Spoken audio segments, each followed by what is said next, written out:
bus came. They beat me that day. They beat me before the end of the journey. That is how I was surviving before I was now finally able to escape to Italy to seek asylum. So this is how I left Nigeria to Libya, from Libya to Italy, not by choice but by force. A lot of things is going on in Nigeria, but nobody knows. A lot of girls have been trafficked to different kind of countries, to different kind of African countries like Cote d'Ivoire, Senegal, Burkina Faso, Libya, Niger, for prostitution. But nobody knows. They will come to you like, there is a job in so country, they pay so amount, before 6 months you will have like millions. Are you interested? You as a girl trying to survive, you will say yes, only for them to take you to that country, collect big amount of money from the people they are taking you to, and meaning that they've sold you to that people. So you now have to use your body to work and pay those people times 3 or times 4. Sometimes a lot of girls are going through this, sleeping with different kind of men to pay people. Meanwhile, they have no knowledge of what they are going to do there. Or they thought maybe, they are going to work in the supermarket, they are going to work in a company, there's job opportunity over there, because that's what the people told them. There are ways these people used to get girls in Nigeria. Some, they will ask their brother to try to convince their girlfriend or one of their girlfriends to try to deceive their girlfriend to come with them to the country. So when they get to the country, they will seize their phone, seize everything. Before you know, you are there, and there's nothing you can do about it. You have to work, you have to pay. If not, they will beat you blue, black. Some guys, when they want to approach you, they will come in form of they want in a relationship with you. So from you accept their relationship. As soon as you accept their relationship, they will not be telling you they have sister that needs someone to come and work in a company with them in so and so country, and because they love you, they want the best for you, so you should follow them. And you now, because you trust the boy, or probably you falling in love with the boy, you will trust him and want to travel for the betterment, right? So before you know, you are locked in. So it's not only strangers that can do this to you, even your family member can do this to you. Your family member can sell you to people overseas and lie to you that, you are going to school there. They can lie to you that, there is work there, you want to go, my friend needs someone, there is work. You now, when you hear abroad, your head will start to burst, so you follow them. Before you know, you are in Libya. Before you know, you are in Burkina Faso. Before you know, you are in Cote d'Ivoire. That is how they run these things. So this is my story here. I was sold by a family member here. So they told me that I should go to the country, I'll go to school, this and this, blah blah blah. I was so happy to leave Nigeria on my hope that I was going to school. So I thought I was even going to enter plane and the rest. So when we got there, like, they took me to a house where there are other passengers. There are a lot of people that they gathered there. They said that that is the person that is going to take me and meet the person I was going to meet. I said okay. So we spent 2 days there. Before you know, early morning, I think at 5 a.m. they brought one bus, like, in Nigeria we call it bus, like something like school bus, to pick us, all of us. Before we know, they take us, walk. I was still little then, walk. The bus was going. So before you know, we come down from the bus and they transfer us inside another bus. Inside that bus, it's like a secret bus. Like they load us like goose. Yes, they load us like goose through Kano. So we were in Kano. They made a mistake. They put someone among us in the front seat. So when the soldiers stopped the motor, When they stopped the motor, there was, the soldiers in the Kanu, they are Hausas. So they were speaking Hausa with the person. They noticed that one person at the front of the motor doesn't look like an Hausa person. So they start questioning him. He doesn't know what to say. So they now said that we have to check the contents that is inside the motor. Like, we have to check the goods that you are carrying. That is how they open the door, ask all of us to come down, because that bus is like the bus they used to pack goods in Nigeria. Start taking us pictures, start taking us videos, start shouting that they will put us on the internet and everything. At that moment, I still don't know what is going on. I was praying, what is this? What kind of journey is? I don't know why they are hiding us. I don't know why we are traveling and they are hiding us. I don't know. So from there, later, I think maybe they bribed them or something. They now leave us. When they leave us, then the bus continued the journey. After we continue the journey, they now we now get to a house. Yes, it's like a small house, right? They now put us in a small house. That house, I think, it's like a village house. You know those old villages in Africa? Yes, something like that. So they put us in that house. We stayed there. They at midnight, they now come and use bike to carry us. They carry us 2 people, like each bike we carry 2 people plus the bike man. So they carry us that night. Me, I still don't know what is going on. If you see the speed these people use, I almost fell. If you see the speed, the speed, that is how the speed. Then get to a place, we come down, I see other people there. I was still confused. So when we get there, the next morning, that's when I start seeing people that we were inside the bus together. I thought maybe we are separated, or they separate us, or I don't even know. I thought maybe my journey or my destination was different from their own destination. So I was surprised I saw them the next morning. So I asked them, how did you get here? They said that they use bike. So send us me. I say, okay. So we stayed there. I saw people carrying gari, carrying different type of things, some old money, some bought that cap that used to cover your face. Me, I have nothing. I did not go with anything. So one day, the next day, they start packing people inside one ilos like this. The ilos, I was looking at them. They were packing people like a sardine. Packing, they will put you, like the male will now stand at the seat at the corner holding one stick. Then I was looking, the ilos will go. Then before it got to our turn, they load us like that inside the ilos. So when they load us, we started the journey as we were going. So this ilos that they load us, this driver is very wicked. So anytime we are going, you know that the ilos is speeding. When I say speeding, we speed. So anytime our back hits the ilos, this driver will come down to wipe us skin. They beat me that day. They beat me before the end of the journey. So we are going then another police checkpoint. These ones, I think they are the Niger police. They stop us, ask us where we are going. Everybody, the driver was talking to them. They put us in a line. Then the next thing they said that we should come and dance. Anybody that dance, they will free the person. Nobody was able to dance because everybody was afraid. Then they now took us on another side that we should sit down.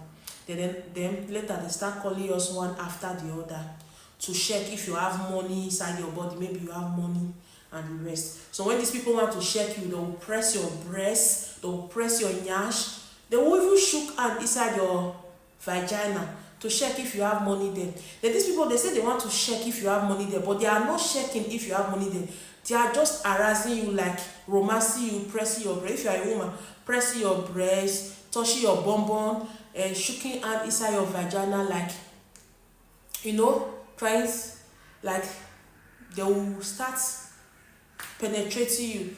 So that is how they do all of us. So when it got to my tongue, they was doing me. I was very afraid because I was still young and I was afraid. The man would touch my breast. I would like remove his hand. He would slap me. He will touch my yash, I will remove his hand, he will slap me. Then when he got to my private part, I did not allow him to touch me. I did not allow him to shook his hand inside my private part. So they now said I should go. When they finally released us, some girls were now saying that these people, some of the girls, they raped them. These people raped some of the girls. I was so surprised, and at the same time I was thanking God for not allowing them to rape me. So that is how we left before we now got to a city in Libya called Saba. No, Muzuk, yes. That is how we got there. They will stay some days there. Then is this Nigerian man that they took us to. So at that point I started asking questions like, where are we? They said we are in Libya. I said, but this man did not tell me that he's in Libya. They said, which country did he tell you? I said, this is my brother. He did not tell me that he's Libya. He told me that his friend is taking me to another country. I thought it was a good country, like to go to school. All of them started laughing at me. They said that, my dear, you are already in Libya. So definitely they have trafficked you. They have trafficked you, and you are going to pay them money. And you are here already. You cannot escape, and nobody is letting you go. Hey, I was so surprised. I did not say anything. All my hope that I should go and meet the person that they are taking me to them. I will ask him questions. Maybe I will call my brother and say, what's up? So we spent 2 to 3 days there, something like that. Then the next day they now take us again another journey. This time they are taking us to Tripoli. So when they took us there with a car, something like that, then they go and put us with a car. They took us with a car. Then they go and drop us in an uncompleted building where there are other people, different countries, different African countries were there. Then they now load us again in another. This one is the small, I don't know if I should call it Ilos. It's something like Ilos. This time they now put load on top of us, like maybe it's goose. That's how they transport us to Tripoli. When I got there, I did not even meet any man, like any friend of my brother. It was a woman. I was sold completely to a woman. They have to force me to pay the money. That is how I started paying the money. At that point I don't have any phone. They did not give me phone to make call.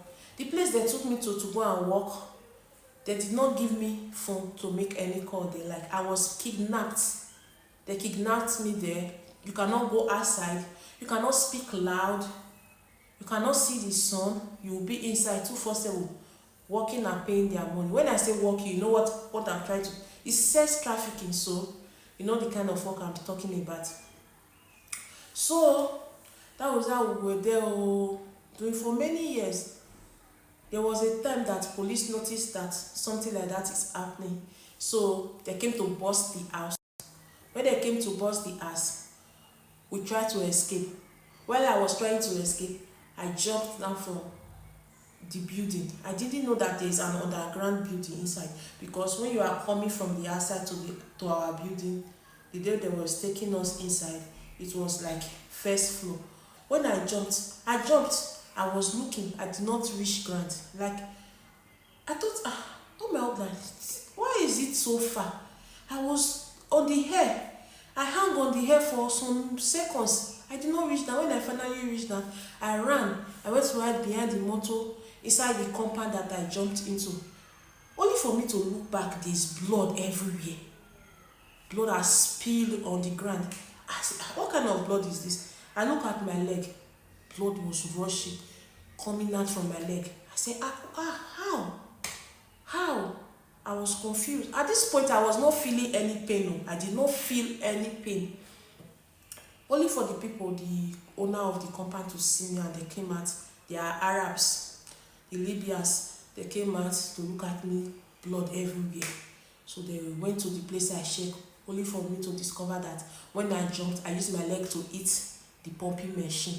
So my leg was bleeding. When I said my leg was bleeding, like my leg, the pumping machine shook my leg. So that is how for 1 month I did not stand up. For 1 month I was on the bed, could not stand up, could not sit down. Then after 1 month, I was able to sit down. Now I use my yansh to walk. I cannot stand before God finally healed me. So finally, I now escaped to Tunisia. I was basically in the street. No food, no water, nothing. Sometimes I will not eat from morning till night. At that time, they were fasting. It was Ramadan, and the Muslims were fasting.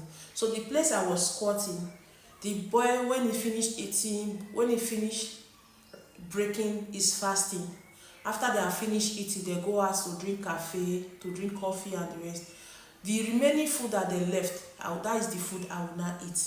So sometimes I will be praying so that they will not finish the food. Sometimes it's bread and tea, nothing, because they will fry egg and the rest, but they are finished eating those food. The only thing remaining for me to eat is omsa bread and tea.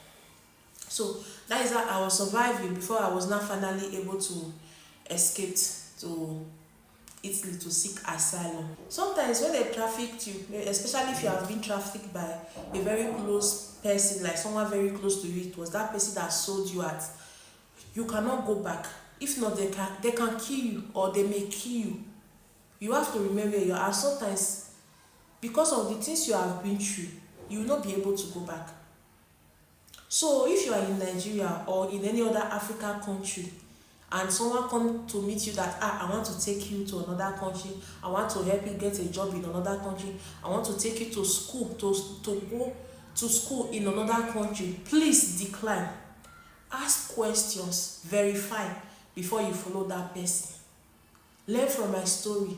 If you don't want to suffer the suffer I suffered, if you don't want to go through the struggle that I struggled, please, before you travel out of your country, please verify. If anybody tells you that, oh, I want to take you to go to school in another country, oh, I want to take you to go and work in another country, oh, I have opportunity for you in another country, don't believe them. Verify before you follow them. If not, you will end up, you see, in that country, in most African countries, there is something like sex trafficking and slave trade.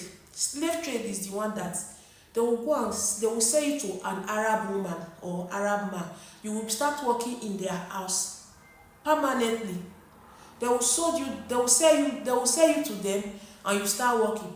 You work from morning to night. At night they will still wake you up. You will not sleep. You will still work. Then the next day you continue. That is how you will be working. Those Arabs will never free you. When you finally say, oh, I cannot work again, I'm tired, I want to leave, they can kill you. If they did not kill you, they will send you to prison. They will like that you steal their money, you steal their gold. Before you know, police will come and pick you. You end up in the prison. Yes, they are very wicked like that. They are very wicked.